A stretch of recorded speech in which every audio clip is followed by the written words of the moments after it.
मैं आपको लम्हे तारीख में एक बार फिर खुश आमदीद कहता हूँ। मैं सेथ यूडेंस्की। अपनी आखिरी अक़सात में हमने जनाब मसीह की ज़िंदगी और काम का खोज लगाया जो दुनिया की तारीख में वाहिद सबसे अहम शख्स थे। हमने अपना वक्त एक चट्टान पर एक साथ ख़त्म किया। जनाब मसीह ने मजहबी रहनुमाओं की तरफ अपनी तवज्जो मबजूल करवाई और रहनुमा तंग आ चुके थे। अब वो उन्हें फांसी देना चाहते थे। नाज़रीन, लम्हे तारीख में हमने एक साथ तलाश किया है कि जनाब मसीह से ज़्यादा अहम कोई नहीं जो कि जिंदा खुदा ताला के बेटे जनाब मसीह का बाद अज़ मर्ग जी उठना है। चुनांचे रोमी शहनशाह तबरियास कैसर के दौर हुकूमत में 30 ईस्वी के आसपास मौसम बहार में यहूदी फसा के त्यौहार से कबल पाक जुमेरात को जनाब मसीह को यहूदी रहनुमाओं ने यरूशलेम के बाग़े गतसमनी में गिरफ्तार किया।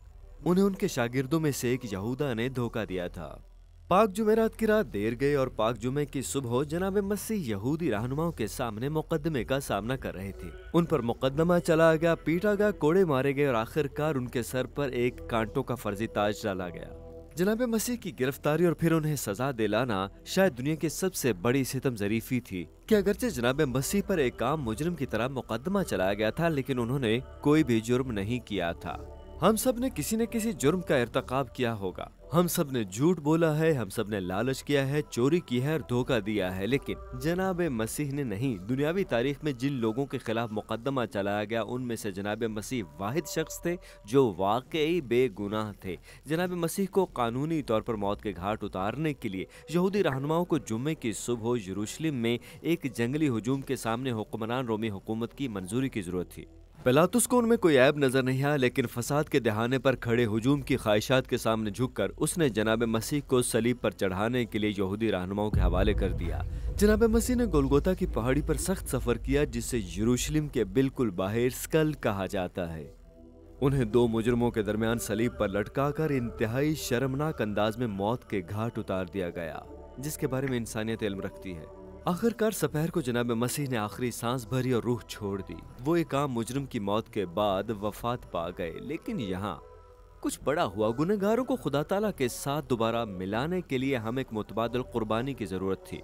किसी को गुनहगारों के खिलाफ खुदा ताला के गजब को बर्दाश्त करना पड़ना था और वो जनाब मसीह थे। वो आप और मेरे जैसे गुनहगारों के लिए सलीब पर वफात पा गए ताकि अगर हम सिर्फ तौबा करें और खुदावन ताला जनाब मसीह के नाम पर ईमान लाएं तो हम निजात पा जाएंगे। अगर ऐसा ना होता तो हम नाउम्मीद होते। और 2 दिन तक जनाब मसीह मुर्दा रहे, मगर उनकी वफात के तीसरे रोज इतवार को सब कुछ बदल गया जब उनके कुछ करीबी पैरोकारों को कब्र खाली मिली जहां उन्हें दफन किया गया था। कोई ख्वाब नहीं बल्कि बदन में हकीकी तौर पर जनाब मसीह मौजूद थे, वो जिंदा थे। जनाब मसीह आसमान पर जाने से कबल अगले 40 रोज तक 500 से ज्यादा अफराद के सामने नमदार हुए, जहां आज वो सबके हाकिम रब की हैसियत से हुक्मरानी करते हैं।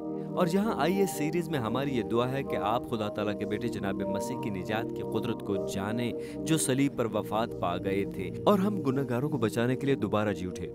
लम्हा तारीख में एक बार फिर मेरे साथ शामिल होने के लिए आपका बहुत शुक्रिया।